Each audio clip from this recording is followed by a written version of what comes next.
ఎందుకు వెళ్ళాలయ్యా? సంపూర్ణ రాత్రికి ఎందుకు వెళ్ళాలయ్యా? ఇవన్నీ ఎందుకోసమయ్యా? భక్తుల చరిత్రలు ఎందుకు చదవాలి? ఎందుకు వాక్యాన్ని చదవాలి? ఎందుకు ప్రార్థన చేసుకోవాలి? ఇవంతా కూడా రక్షణలో నువ్వు ఎదుగు నిమిత్తము, నీవు రక్షణలో బలపరచబడి నిమిత్తము, నువ్వు తొలగిపోకుండా, జారిపోకుండా, దేవుని మీద పాపంలో చురుకుంటుండగా నిన్ను కాపాడగలిగేవి ఆ చరిత్రలు, ఆ భక్తుల యొక్క చరిత్ర బుక్స్ నిన్ను కాపాడగలుగుతాయి. ఆ మోకాళ్ళు జీవితము నిన్ను కాపాడగలుగుతాయి. ఆ కన్నీటి అనుభవము నిన్ను కాపాడగలుగుతాయి.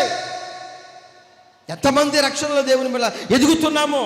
రక్షించబడిన తర్వాత ఏదో దేవుని బిడ్డ మా అన్న తీసుకున్నాడు, మా అక్క తీసుకున్నాడు, మా చెల్లి తీసుకుంది, అది నేను తీసుకున్నాను, నేను చచ్చిపోతాను, పెళ్ళికి తీసుకున్నాను, తద్దినాన్ని తీసుకున్నాను, ఇవి కాదు. దేవుడు నిన్ను ప్రేరేపించాడా? దేవుడు నీకు ప్రేరేపణ కలిగించాడు.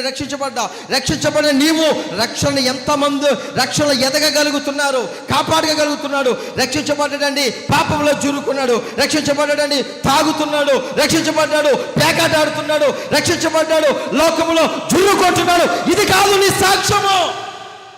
రక్షించబడింది మళ్ళీ లోకంలోకి వెళ్ళిపోయింది, రక్షించబడింది మళ్ళీ లోకంలో జీవితాలు జీవిస్తున్నారు, రక్షించబడింది మళ్ళీ లోకంలో ఉన్న కార్యక్రమాలు చేస్తున్నారు. ఇది కాదు నీ సాక్ష్యము, ఇది కాదు నీ భక్తి. ఎంత ఎదుగుతున్నావు దేవునిలో, ఎంత ఎదుగుతున్నావు దేవునిలో, ఎంతగా నువ్వు ఎదగగలుగుతున్నావు. రక్షించబడిన తర్వాత ఈ రోజున ఏ రోజైనా ఆలోచించగలిగావా? అభివృద్ధి చెందగలిగావా? నీ రక్షణలో అభివృద్ధి చెందగలిగావా? నేను రక్షించబడ్డాన్ని సంఖ్యలు కొట్టుకోవడం కాదు. రక్షించబడిన వారందరూ పరలోక రాజ్యములోకి వెళ్ళరు.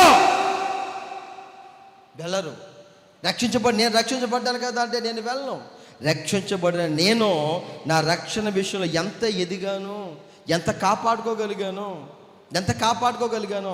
తొలగిపోకుండా, జారిపోకుండా, తప్పుపోకుండా, లోకంలో వెళ్ళిపోకున్నట్లుగా దేవుని వాక్కు చేత మనం ఎంత కాపాడగలుగుతున్నాము. ఈ రోజున తల్లి తండ్రులారా, రక్షించబడిన సోదరి సోదరుడా, దేవుని వాక్యం సెలవిస్తుంది. పేతురు రాసిన మొదటి పత్రిక 2వ అధ్యాయము దేవుని బిడ్డలారా, అక్కడ చెప్పబడినటువంటి 3వ వచనంలో, నా 3 లైన్ కదా, రక్షణ విషయములలో ఎదుగు నిమిత్తము మీరందరూ రక్షణ విషయంలో ఎదగాలి. అమ్మా